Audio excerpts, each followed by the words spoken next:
Good afternoon. I am Vanessa Thomas with the 12 o'clock news on the street, 919 FM, and online Facebook and YouTube. In the headlines, consumers are told to brace for more price increase on flour and other basic food items. Some relief is over as over 19,000 students sat SCA exams. A woman is killed in a freak accident on the Solomon Hochoy Highway, and internationally Sri Lanka crisis forces 13-hour blackouts, hospitals stop surgery. And now the news in detail. Consumers are again being warned to brace for a price increase on flour and other basic food items. According to the Ministry of Trade and Industry, the Consumer Affairs Division has estimated that locally the price of flour increased by 16% over a 2-year period during the pandemic, and it is expected to increase again as the cost of several staple food items have risen considerably over the past month or two. The Caribbean Millers Association has noted that due to global factors, the cost of producing flour in the region has significantly been impacted as the price of raw materials has increased by over 40%. Other items which increased locally include vegetable and soya oil by 42%, corned beef by 40%, poultry by 29%, infant formula by 26%, milk by 20%, rice by 13%, and granulated sugar by 11%.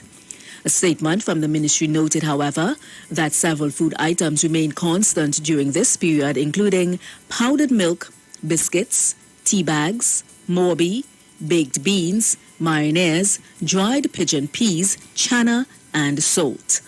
The statement said government has been working proactively to monitor and address rising food prices and has implemented several measures to address rising prices, including zero rating of basic food items. The Trade and Industry has noted that it will continue to work with the relevant ministries and other stakeholders to monitor food prices and to assist consumers in making the right choices.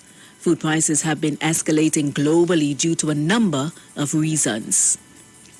In other news, students and parents can breathe a sigh of relief as SCA exams 2022 are over. Some 19,198 pupils were expected to sit the secondary entrance assessment this morning. Minister of Education Dr. Nan Gadsby-Dolly said all arrangements were put in place for the exam. 9,904 boys and 9,294 girls were registered to write today's exam, which lasted for 3 hours and 20 minutes. Tobago had 986 candidates. The pupils were tested on subjects including mathematics, English language arts, and creative writing. In other news, a woman was killed after a truck slammed into the vehicle she was in along the Solomon Hochoy Highway extension near D-Bay yesterday afternoon. Sarika Ramisa, 42, of D-Bay died at the scene, while her husband Mitra, 52, and a 10-year-old son Naveen were injured in the accident. The family was returning to their D-Bay home in a silver Hyundai Tucson when the vehicle developed a problem and Mitra pulled off the roadway on the southern side of the highway between the Esperance overpass and the D-Bay flyover to await assistance. During that time, around 4:30 p.m., a 6-wheeler 10-ton Mitsubishi truck driven by a 36-year-old man of Bristol Village, Mayaro, loaded with logs and traveling in the same direction, ran off the roadway. The driver reportedly applied brakes and lost control of the truck, which slammed into the back of the family's vehicle. Both vehicles flipped and landed in the bushes. Sarika died on the spot, while her husband and son were taken to the San Fernando General Hospital, where they remain in stable condition. The truck driver was also receiving medical care at the hospital up to last evening. Internationally, Sri Lanka has announced a nationwide 13-hour daily power cuts from today, Thursday, and more hospitals suspended routine surgeries after running out of life-saving medicines as the cash-strapped island's economic crisis deepens.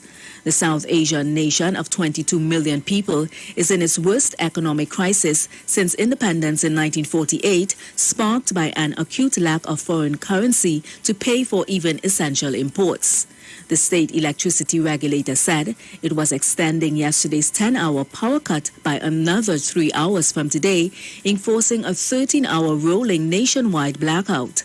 The Indian Ocean island nation had been under severe electricity rationing since the start of the month, and the monopoly said an earlier increase in power outages from 7 hours to 10 hours was imposed because there was no oil to power thermal generators.